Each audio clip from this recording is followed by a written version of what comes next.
ये साइप्रस ने जो अवार्ड दिया है वो जरा मैं इसलिए बीच में करके शाकिब साहब आपके पास आ जा रहा हूं, ये उसने हम लोगों के साथ बेईमानी कर दी। बेईमानी ये कर दी, ये साइप्रस का the order of Makarios 3 is awarded to the following 6 grades. Grand collar सबसे बड़ा है, ग्रैंड क्रॉस नंबर 2 है। नंबर 2 मोदी जी को नंबर 2 टिका दिया भाई। ये तो खुलेआम, जो जैसे दिल्ली में क्या वो चांदनी चौक में वो बेईमानी नहीं होती, ये माल दूसरा टिका दिया और उसी ने नहीं टिकाया। मैं बाई चांस मैंने कहा इस पे मुझे लगता है कल एक शो अलग से करेंगे। ये घाना ने क्या किया है? हम तो सोचते थे कि ये जो घाना वाले, ये अफ्रीकी देश वाले बड़े अच्छे दिल के होते हैं। जरा देखिए इसने क्या बेईमानी की। इसने बेईमानी ये की, ग्रेड जो है नंबर 2 ग्रेड का हमें दे दिया है, कंपेनियन नहीं दिया, ऑफिसर दिया है। और नीचे का जरा देखिए, ये घाना भी हमें ऐसी बेवकूफी दिखाएगा। जरा नीचे का दिखा देना भाई, इसमें नीचे का भी उसको भी। हाँ ये देखिए, ये नीचे तक देखिए, इसमें उसने ये देखिए मेंबर ऑफ स्टार ऑफ घाना नीचे नरेंद्र मोदी जी को, उसके ऊपर वाला देखो, officer of the state of घाना, उसके ऊपर। हाँ ये comparison of the star of घाना एक साथ दिखा दो ना, जिसमें तुम लोग companion of the star of घाना ढेर सारे खांचे भर लोगों को दिया है। नंबर 1 वाला जो है, और नंबर 1 वाले को दिया है गोल्ड मेडल और इनको दिया है सिल्वर मेडल। ये तो बेईमानी की हद है। हम सोचते थे कि ये केवल चांदनी चौक में इस तरह के लोग मिले। ये देखिए, ये एक साथ नहीं दिखा पा रहे हो तुम लोग यार उसको। वो अगर कट स्क्रीन शॉट जिसमें ऊपर वाले और नीचे वाले एक साथ आ जाएं, इसको भी नहीं समझ पा रहे हैं। खैर चलिए, तो मेरा सिर्फ कहना यह है कि ये बेईमानी हम लोगों के साथ हुई है। इसका यूएन में या कहीं हमें इसका प्रोटेस्ट लॉन्च करना चाहिए कि हमें हाईएस्ट दिखा के, जो हमारा डीडी कह रहा है कि highest civilian highest award of Ghana number 2 दे दिया। तो ये तो बिल्कुल बेईमानी इस देश के साथ हुई है और घाना को हमें लगता है कि तुरंत प्रोटेस्ट लॉन्च हमें करनी चाहिए।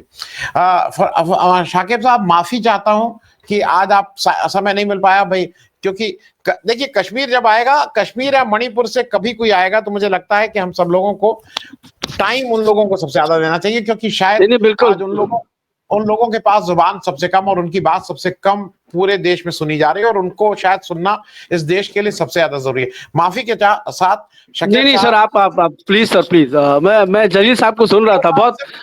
जी राठौर साहब को हम लोग सुनना चाहते हैं, जलील राठौर साहब। बिल्कुल सर, बिल्कुल सब लोग सुनना चाहते थे जी। मैं सिर्फ एक चीज आपसे समझना चाहूंगा, क्या देश अब इतना मैच्योर हो गया है कि ये जो हिंदू मुस्लिम कराने का एक फॉर्मूला है बीजेपी को, वो अब इसको समझ गया है और धीरे धीरे पूरे देश में समझ में आ रहा है कि केवल हिंदू मुस्लिम केवल वोट की राजनीति के लिए कराते हैं। वो चाहे बिहार में अभी वोट पहचान प्रमाण पत्र का कर रहे हैं या कुछ कर रहे हो, असली मामला हिंदू मुस्लिम करने का है। जी, एक सर आप लगा दिया, एक बार फिर से देख लीजिए क्योंकि वो क्लियर हो जाएगा सबको। हाँ ये जरा देख लीजिए, ये देखिए, ये बेईमानी जो, अच्छा ये जो सबसे बड़ा वाला अवार्ड है वो 1 2 3 4 5 6 7 8 9 10 11 12 13 14 लोगों को दिया है।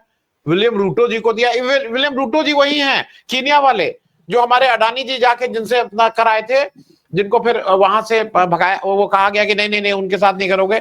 अडानी जी की जो डील को वापस किया था, ये विलियम रूटो जी वही हैं जो दुबई में और यूएई में आके मोदी जी और इन लोग मिलते थे एक दूसरे से, उसको तक दे दिया भाई। ये तो बिल्कुल जाती है मेरे साथ ख्याल में। शाकिब साहब वापस आपके उस पे, ये क्या देश अब इतना परिपक्व हो गया है कि वो हिंदू मुस्लिम समझ रहा है? बिल्कुल सर। अब काट की हांडी बार बार नहीं चढ़ती है, ये हम लोग बचपन से सुनते आए हैं। और अब देश की जनता आजिज आ चुकी है, तंग आ चुकी है इनके इस हिंदू मुस्लिम वाले नैरेटिव से, इस हिंदू मुस्लिम वाले खेल तमाशे से। जनता को अब ये लगने लगा है कि उनके पेट में रोटी नहीं है और ये उनको मंदिर की खुदाई मस्जिद की खुदाई करवाने में लगाए हुए हैं।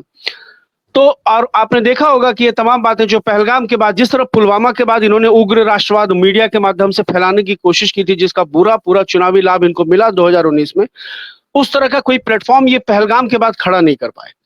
और पहलगाम के बाद ये खड़ा नहीं कर पाए। और खास की जो बिहार चुनाव का जो इनका टारगेट रहा होगा कि सबसे पहला टेस्ट हम ऑपरेशन सिंदूर का बिहार में करेंगे, तो बिहार में अगर आप मोदी जी की पटना वाली रोड शो की तस्वीरें देखेंगे तो आपको अंदाजा हो जाएगा कि बिहार ने इसको किस तरह रिसीव किया है।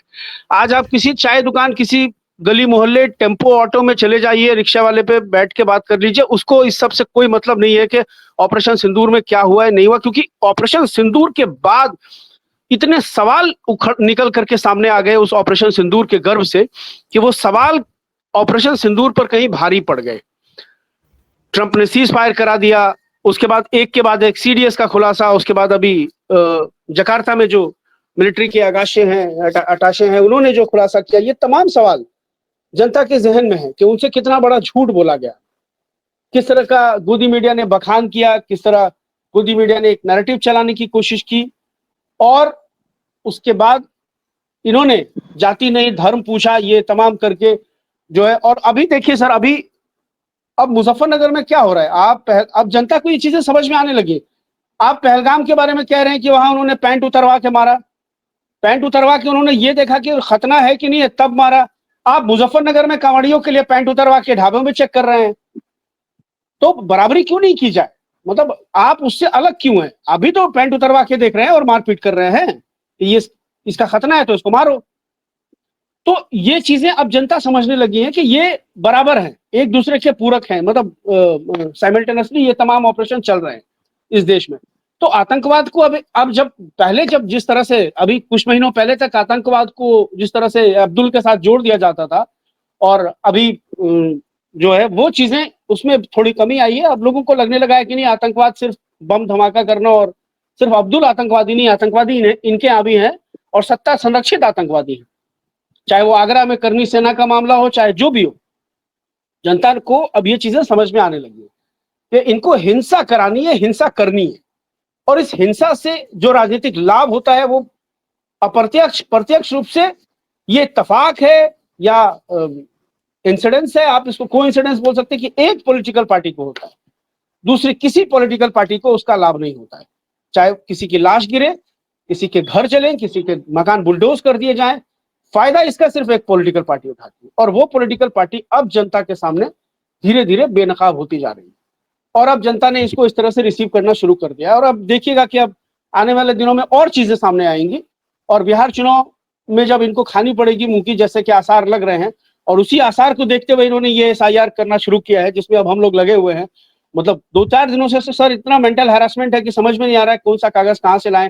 और पूरा मोहल्ला, मेरे 10-20 मीटर के बाद एक बड़ा स्लम एरिया है जहाँ के किसी के पास शायद मतलब 100% लोगों के पास मैट्रिक का सर्टिफिकेट नहीं है।